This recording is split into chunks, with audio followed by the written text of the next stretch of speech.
نقل ورکول منع دي، نقل اخیستل منع دي، او دا ستاسو په آینده مستقبل تعلیمي مرحلو باندې او تعلیمي مزل باندې دا بد اثر لري.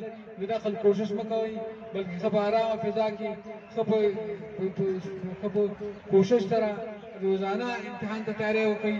او دغه فیسبوکونه او دغه مصیبتونه دا زموږ ستاسو عمر تباه کوي، دا زموږ ستاسو چې کوم دی هغه اوقات تباه کوي. ځان وساتئ، دین خودداري وکړئ، خپله ټوله توجه کتاب ته کوي. اوس لاړ شئ نو بس سبا پرچې دپاره ښه پوره تیاری وکړئ. ستاسو دې امتحان باندې به ستاسو آینده مستقبل په همدې باندې ولاړ. شاعر فرمایي وبقدر الكد تكتسب المعالي ومن طلب العلا سهر الليالي. چې چا څومره کوشش وکړو هغومره لوړ مقام ته به رسېږي، او څوک چې کوشش کوي او یو لوړ مقام حاصلول غواړي هغه به د شپې شوګیر کوي.